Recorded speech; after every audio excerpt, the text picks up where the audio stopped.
새사랑교회 수요 공부를 시작하겠습니다. 지난주는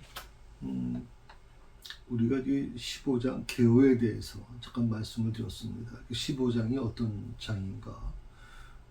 우리가 이제 15장을 공부할 텐데 15장의 내용이 어떤 것인가 하는 말씀을 제가 어저께 지난주에 드렸죠.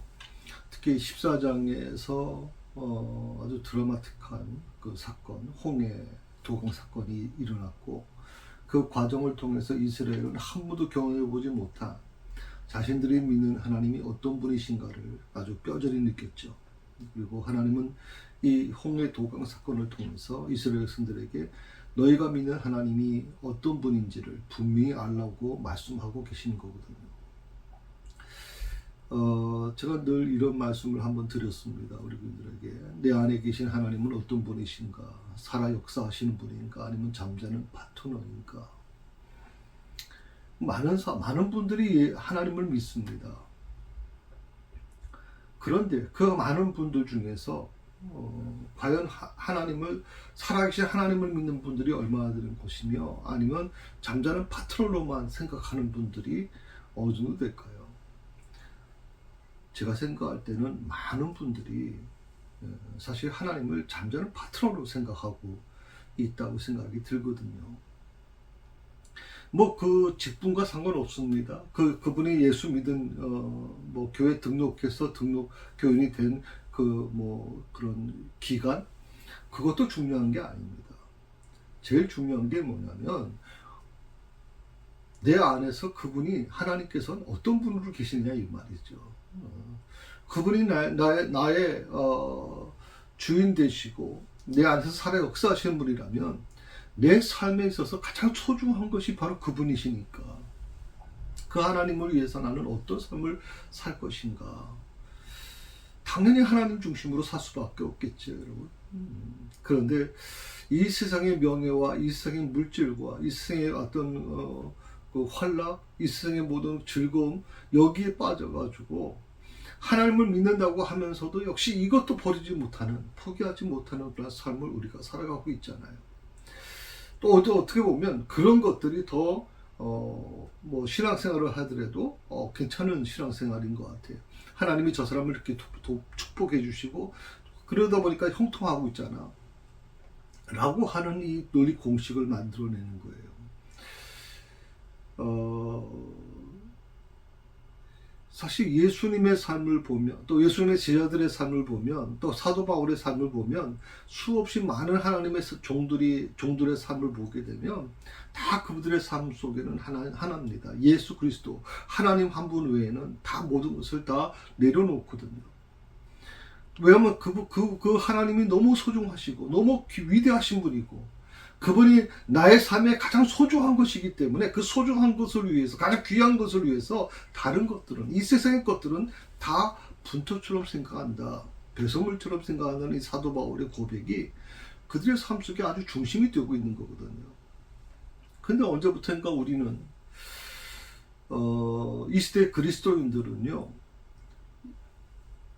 하나님이 소중하신 분이라고 하는 걸 인정하면서도 또다시 어떤 주장을 피냐면, 이 세상에서 형통하고 이 세상에서 잘되고 이 세상에서 권력을 얻고 이 세상의 부귀영화를 얻는 것이 하나님의 영광을 드러내는 삶이 아닙니까? 라고 생각을 해요, 여러분.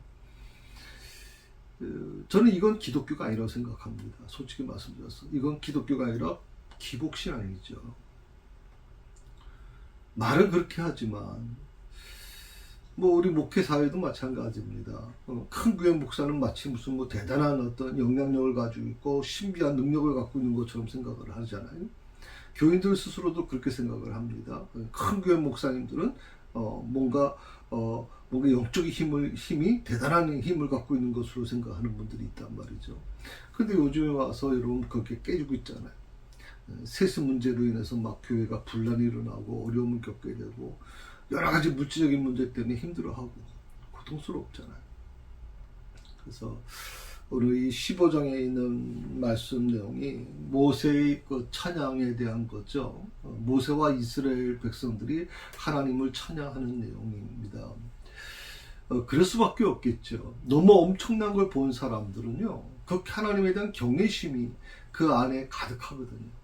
하나님에 대한 경외심이 많아지면 많아질수록, 높아지면 높아질수록 어떻게 됩니까? 하나님에 대한 그 위대하심을 찬양하고 싶은 마음이 일어나거든요. 어떻게 보면 모세와 이스라엘 백성들은 어떤 의도적으로 찬양한 것이 아니라 자연스럽게 아마 나왔을 거라고 생각이 듭니다. 너무 그 눈에 보여줬던 그 엄청난 사건을 바라보면서, 아, 내가 믿는 하나님이 이런 분이구나. 그렇게 했을 때 그 입술에서 어떤 고백이 나올까요? 그의 삶이 어떤 삶이 될까요? 저는 그래서 이 기대감을 가지고 15장을 시작하려고 합니다. 오늘부터는 이제 9절에 대한 공부를 좀 공부할 겁니다. 특별히 오늘 1절에서 이제 5절까지 내용을 좀 주로 말씀을 드리려고 하는데, 그 크게 이제 저 단락으로 따져보면 1절에서 5절까지 말씀 그 부분을 단락이 나눠져요. 그리고 6절에서 10절, 그리고 11절에서 12절에 있는 말씀으로 나눠지면서 그 다음에 또 계속 이어집니다. 1절에서 5절에 있는 말씀은 모세는 여호와 하나님을 높이고 찬송해야 되는 이유가 뭐라고 고백하는가에 대한 이제 저자의 출애굽기 저자의 고백입니다.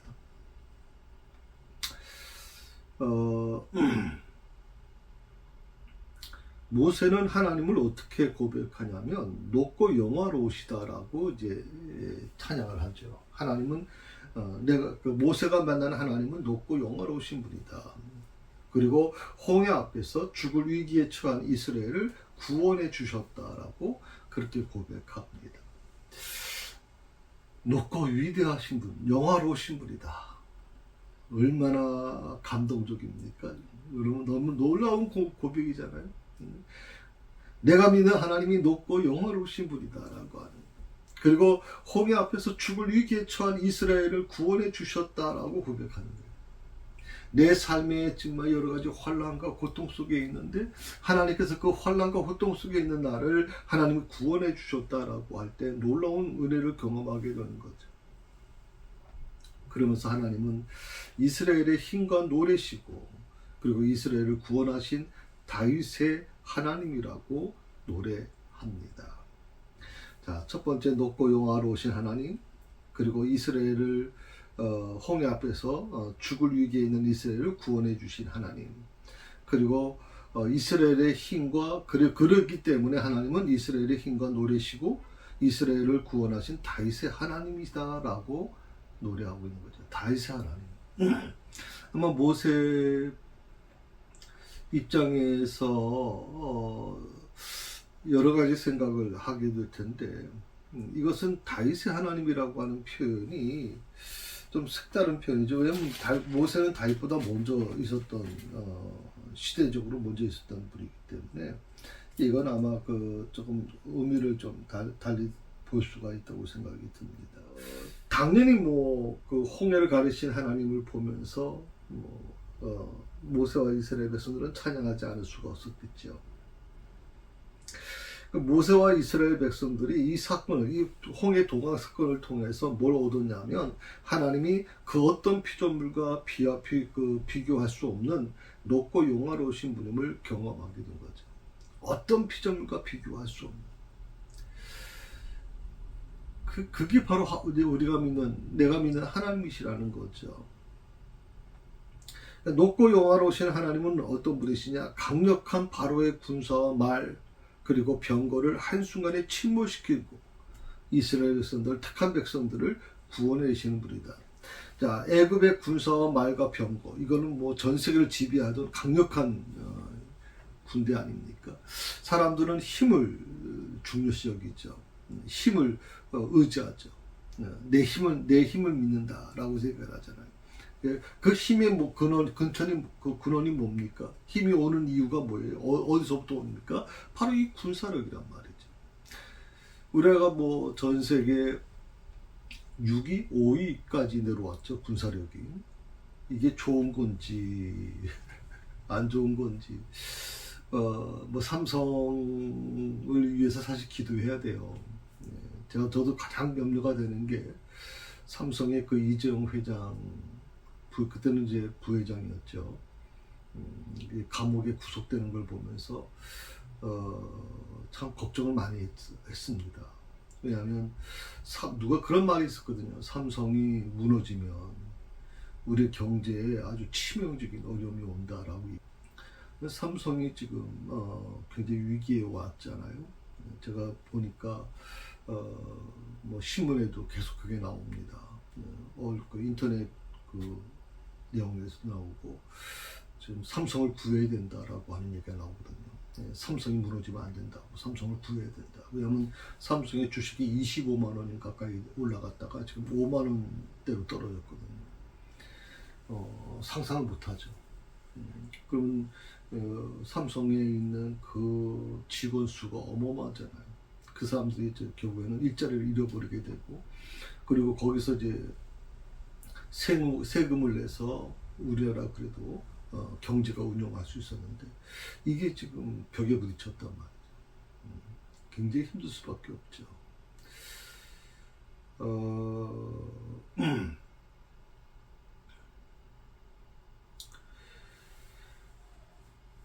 우리가 항상 그런 생각을 좀 많이 합니다. 우리가 살아가는 과정에서 무엇이 옳고 그른가에 대한 부분이 혼란스러울 때가 좀 많이 있잖아요. 많이 있어요.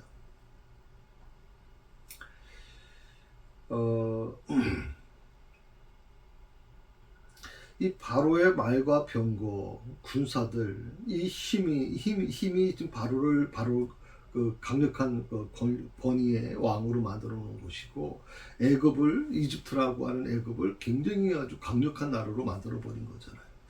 그 힘 가지고 이제 이스라엘 백성들을 노예로 삼아 버리고 온갖 그 민족들을 다 복속시켜 버렸잖아요. 그런데 바로의 군사들과 말과 병거를 전부 다 한순간에 침몰시켜 버렸단 말이에요. 그 말은 뭐예요? 이집트, 애굽의 모든 힘을 다 무너뜨렸다는 뜻이에요. 이거 여러분 상상을 할 수 있겠어요? 못하죠. 그런 은혜를 하나님이 이스라엘 백성들에게 주셨다는 겁니다.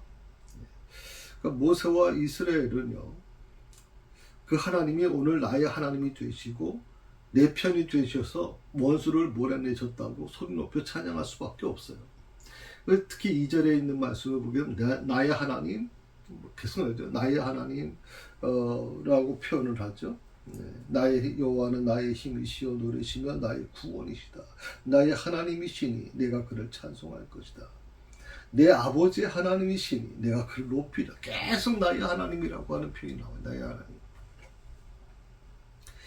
그럴 수밖에 없죠. 그 하나님이 바로 나의 하나님이라고 하는 이 고백은 굉장히 중요한 고백입니다.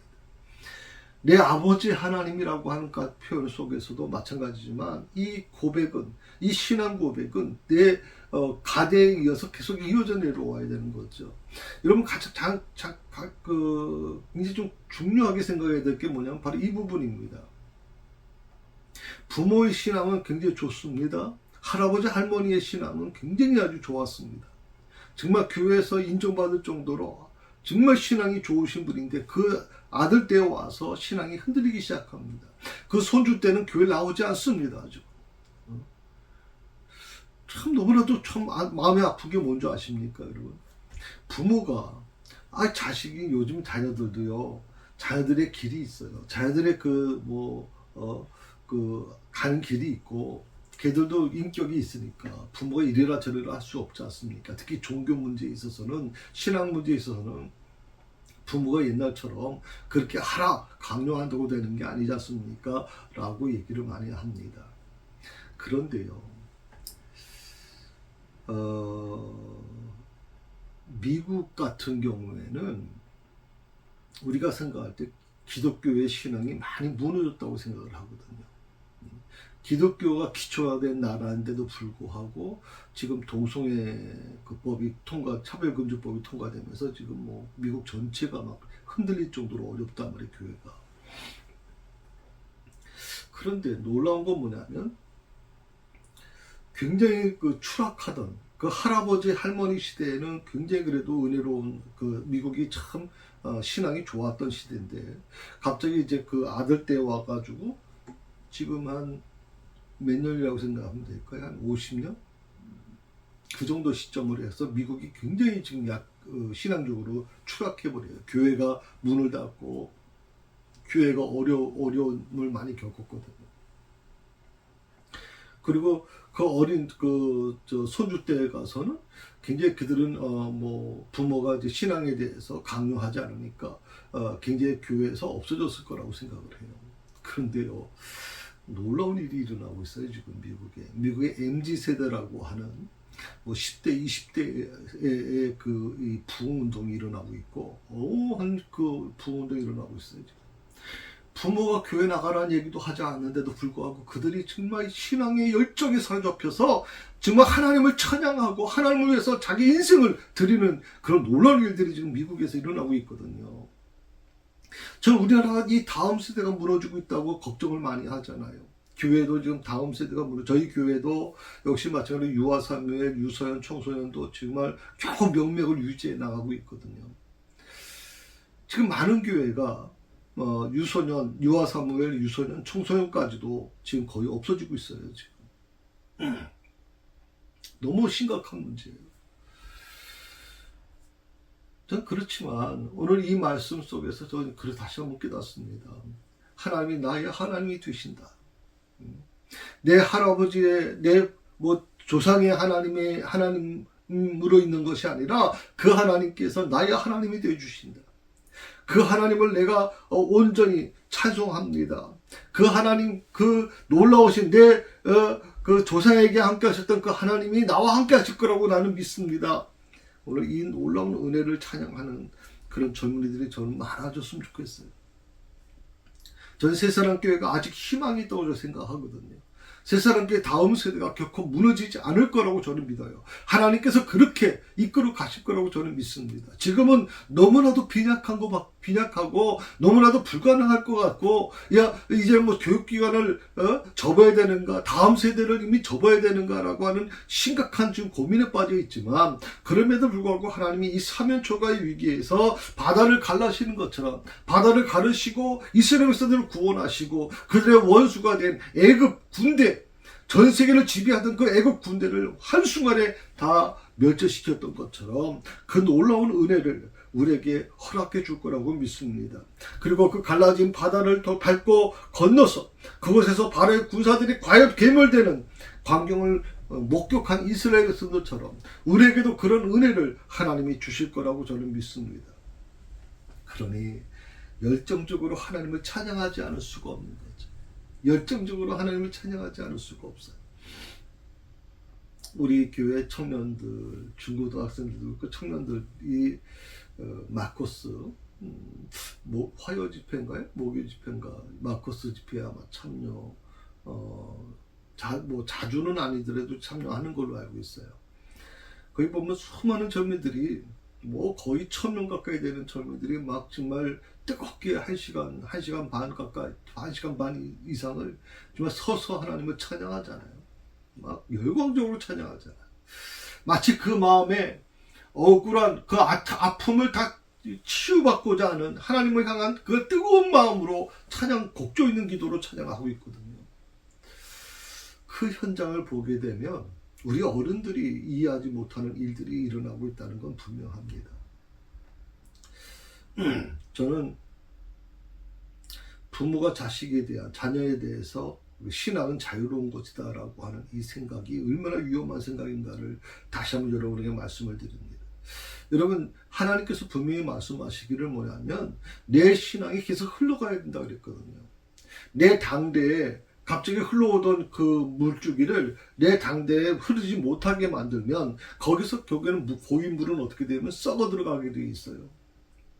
그 물이 흘러내려가야 그리고 그 밑에 있는 식물도 살 수 있고 그 모든 것이 다 생물이 살 수 있는데 그 물이 계속 맑게 흘러갈 수 있는데 내 당대에 그 물을 닫아버리면, 그 물을 잠궈버리면, 거기다 뚝을 쌓아버리면 밑에는 다 썩어 없어졌단 말이에요. 말라버린단 말이죠. 내 손주 때, 내 증손주 때 결국에는 그 신앙이 다 말라버리면 어떻게 되는 거예요, 여러분? 하나님 앞에 어떻게 서겠어, 우리가?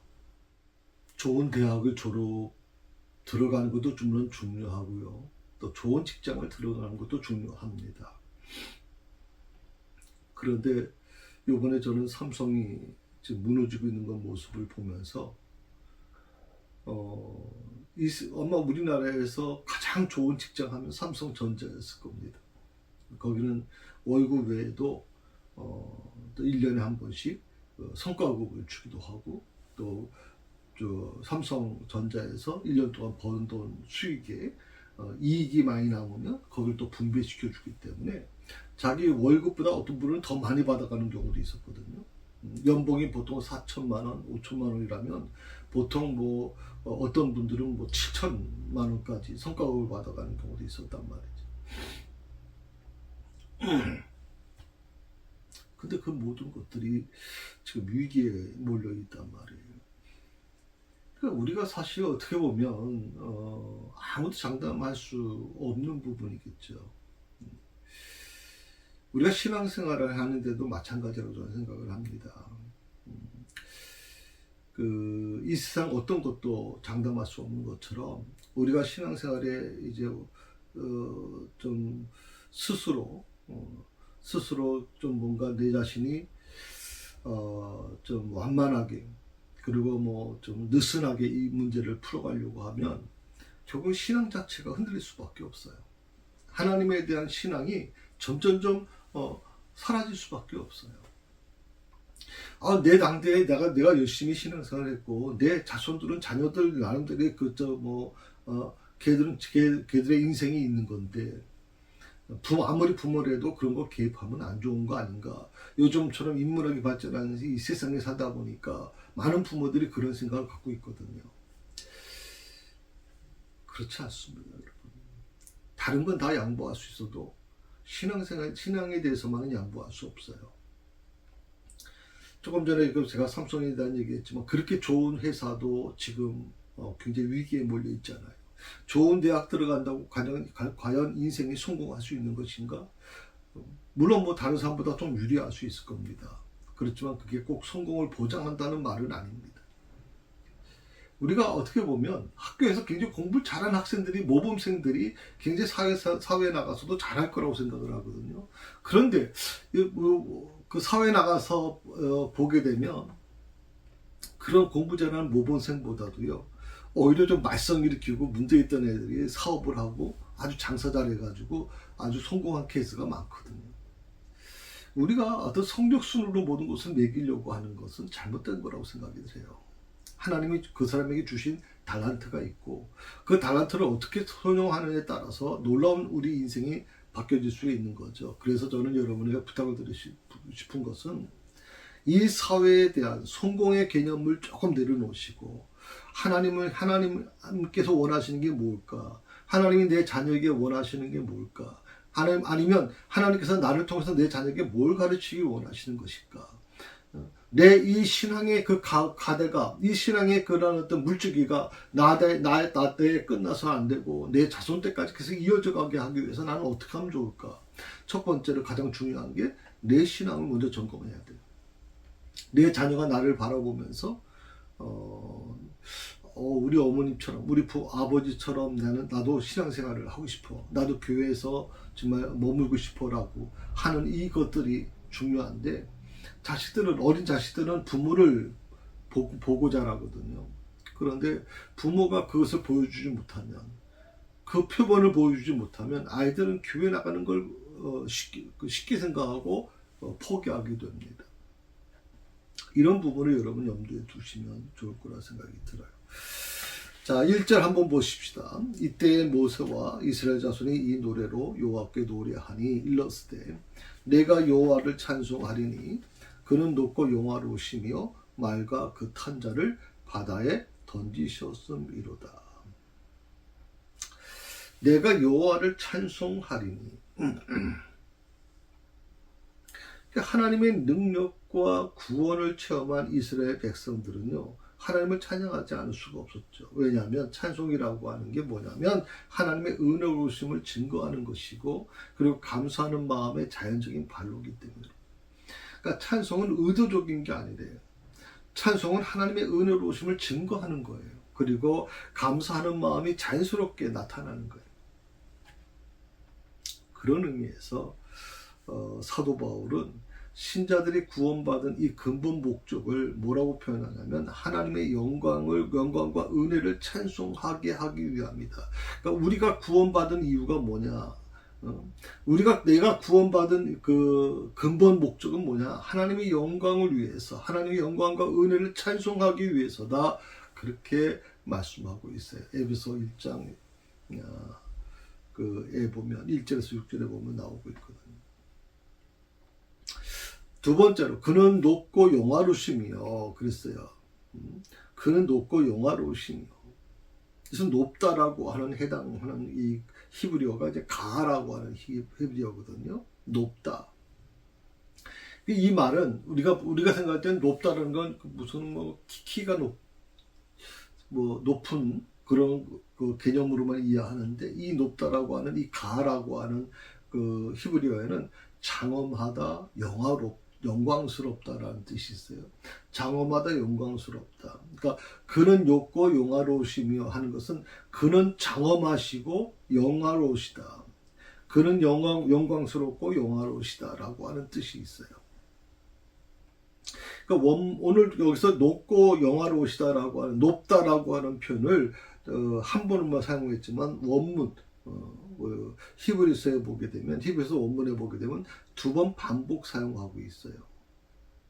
그러니까 그는 높고 영화로우신 분이다. 높다라고 하는 표현이 그만큼 강조되고 있는 거죠. 이것은 하나님의 영광을 강조하는 그런 내용입니다. 하나님의 영광을 강조하는 거예요. 그래서 이 가라고 하는 게 이제 영광스럽다 그랬으니까 그는 높고 영광으로우시며 라고 하는 이 높다라고 하는 게 영광스럽다, 장엄하다 하는 뜻이었으니까 그는 장엄하고 영광스럽다. 그는 영광스럽고 영광스럽다라고 그렇게 이제 70인역에는 번역되어 있는데 영광스럽다는 표현이 두 번 반복되고 있거든요. 영광스럽다. 그는 영광스러운 분이다. 그러니까 하나님의 영광이 높고 위대하심을 강조하는 내용이라고 보면 되겠죠. 또 세 번째로 모세 이렇게 나옵니다. 말과 그 탄자를 바다에 던지셨음이로다. 말과 그 탄자를 바다에 던지셨다. 그러니까 애국 군대가 완전하게 멸망됐다는 것을 아주 단적으로 표현하는 말이에요. 그러니까 일부는 살고 일부는 죽는 그 정도의 문제가 아니라 완전히 다 멸망됐다. 그래서 성경에 보면 단 한 명도 살아남지 못했다라고 얘기를 하고 있거든요. 이 말은 발과 그 탄자를 바다에 던지셨다는 표현은 과거에 하나님께서 행하신 모든 구원의 능력을 찬양하는 말이기도 합니다. 10가지 재앙도 마찬가지고 과거에 함께 하셨던 하나님의 그 능력, 그 구원의 능력을 찬양하는 그런 말이기도 하죠. 이처럼 하나님께 바치는 이 찬양에 하나님이 과거에 우리를 위해서 나를 위해서 행하신 그 구원의 행동을 기억하면서 입으로 고백하는 것은요, 그 찬양을 보다 생동감 있고 더 감동적이게 하는 아주 중요한 요소라고 생각해요. 입으로 고백하는 것. 그래서 성가대 찬양대가 참 중요하죠. 여러분 찬양대 하시는 분들 정말 축복입니다. 물론 찬양대를 하려면 목소리가 좋아야지 찬양대를 하지 않습니까? 목소리 좋아.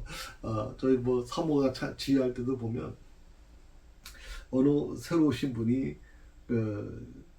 굉장히 목소리 찬양 주일날 예배 시간에 찬양을 하는데 찬송을 부르는데 굉장히 목소리가 좋으면 권면을 하죠. 한번 성가대 안 하시겠습니까? 라고 권면을 하잖아요.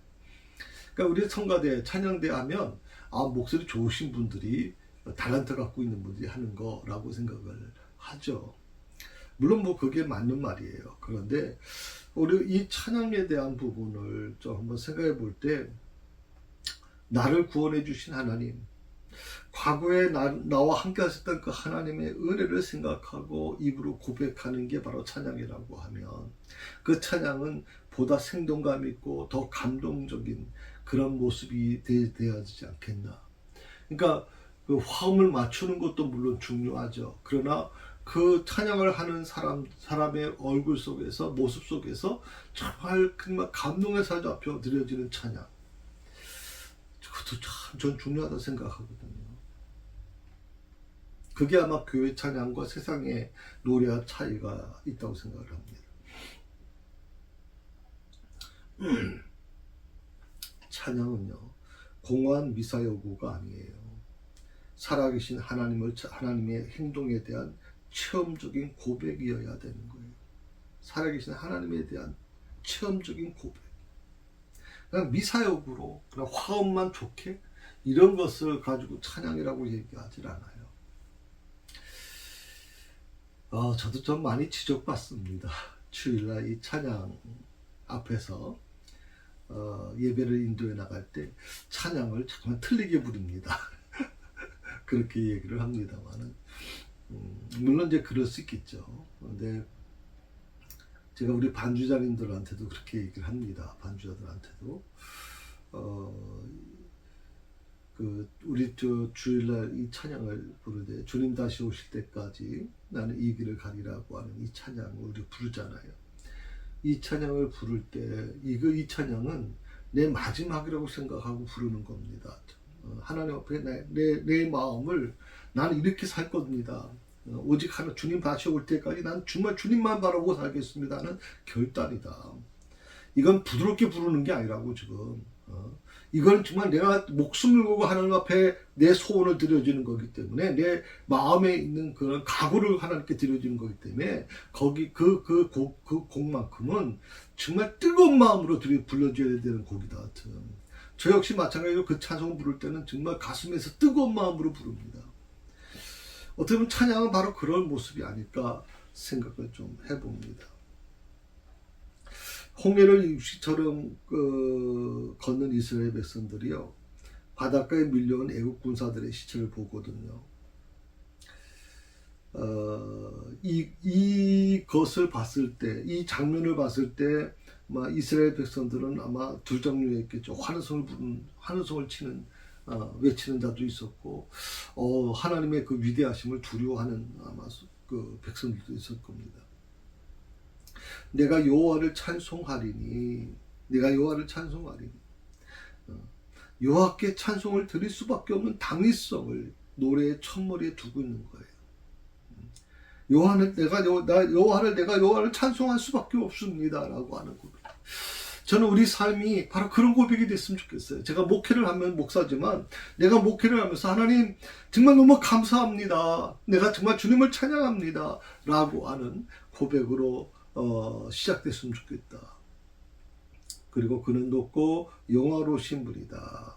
그 어느 것과도 비교할 수 없이 홀로 영화로우신 여호와라는 뜻이죠. 이 찬양은요, 이스라엘이 경험한 바 은혜를 간증하는 겁니다. 그래서 이 찬양은 간증이다라고 얘기하거든요. 간증, 곡조 있는 간증이다라고 생각을 해요. 두 번째 2절입니다. 여호와는 나의 힘이요 노래시며 나의 구원이시로다. 그는 나의 하나님이시니 내가 그를 찬송할 것이요 내 아비의 하나님이시니 내가 그를 높이리로다. 첫 번째, 여호와는 나의 힘이시며 노래시며 라고 얘기했어요. 그 1절에서 이제 계속 연결되는 말이죠. 여호와를 찬송해야만 하는 이유가 뭐냐라는 것을 설명해 주는 구절입니다. 그리고 오늘 이 2절에 있는 말씀처럼 문자적으로 나의 힘이시며 나의 힘과 노래시다 라고 하는 나의 힘과 노래는 야라고 하는 야.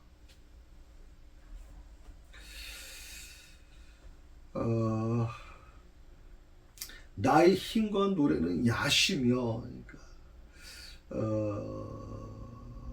그러니까 여호와는 나의 힘이시며 나의 힘이시여 노래시며라고 하는 건데, 원래 문자적으로는 나의 힘과 노래는 야시며라고 하는데, 야시며, 야라고 하는 건 여호와라는 뜻이거든요. 여호와, 야훼라고 보통 우리가 얘기하는 야훼 하나님, 여호와 하나님. 이 야라고 하는 이름은 히스기야와 엘리야, 아하시아 등 이름이 끊임없이 끝말에도 종류 사용하죠. 이스기야, 엘리야, 아하시야, 야라고 하는 표현을 썼잖아요. 야.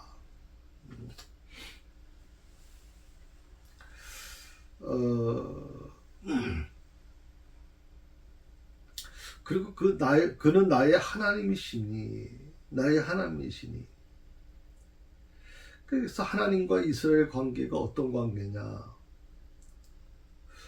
그는 나의 하나님이시다 라고 하는 이 고백 속에는 하나님과 이스라엘 관계가 객관적인 관계예요.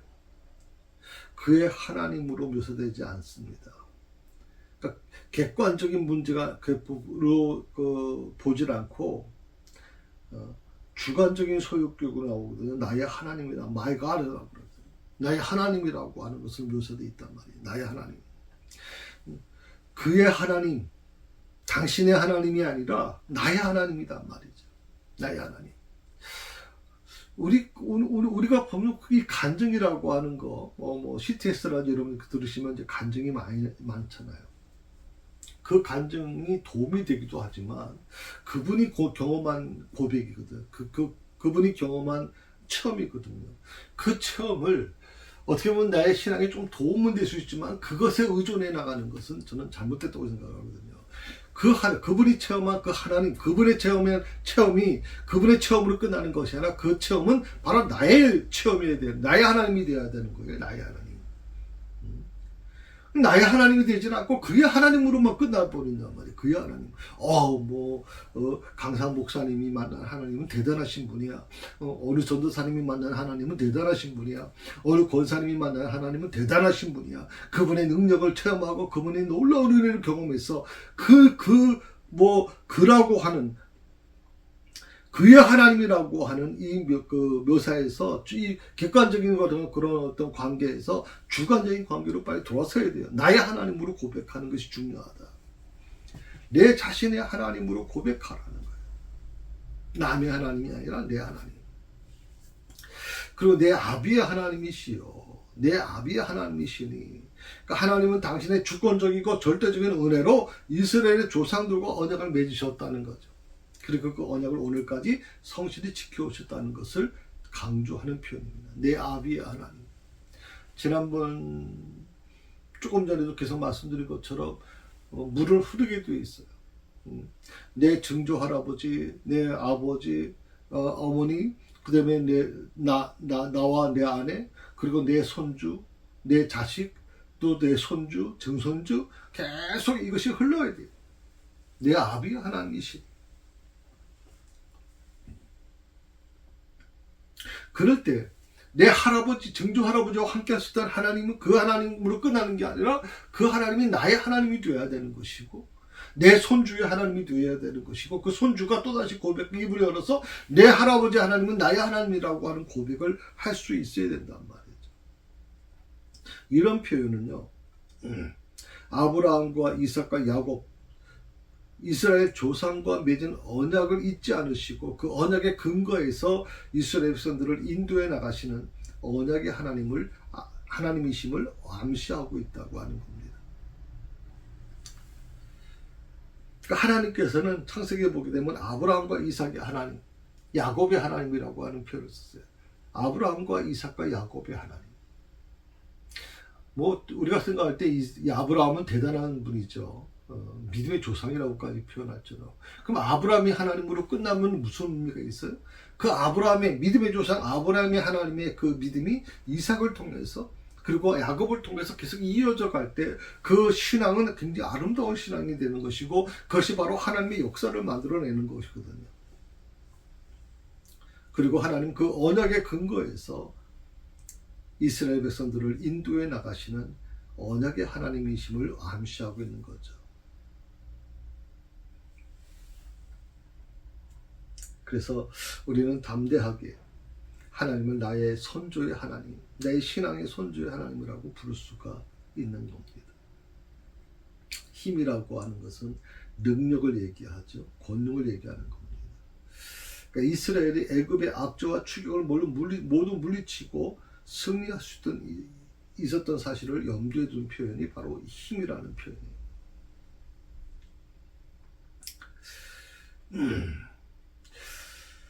그러니까 하나님과 이스라엘 사이의 이 친밀한 관계성을 강조하는 표현이 바로 그는 나의 하나님이시라는 표현인데, 그러니까 이스라엘에 있어서 하나님은 피상적인 존경의 대상이 아니에요.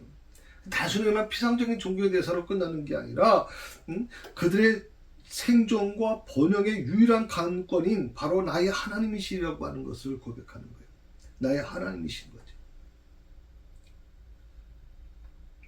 그렇기 때문에 오늘 이스라엘 백성들은 그렇게 고백하는 거예요. 내가 그를 찬송할 것입니다. 내가 하나님을 찬송합니다. 라고 하는 이 찬송이 하나님께 영광을 돌리고 하나님의 영광을 기리는 아주 중요한 수단임을 말해주고 있는 거죠.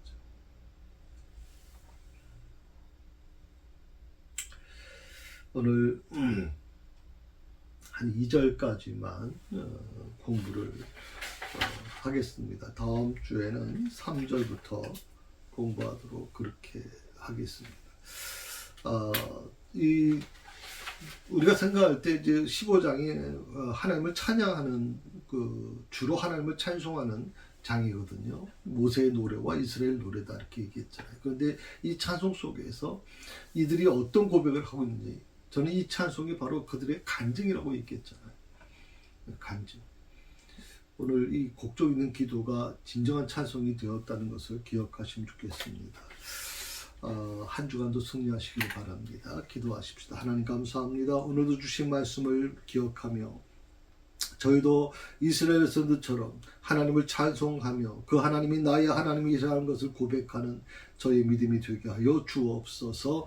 감사하며 예수님의 이름으로 기도드립니다.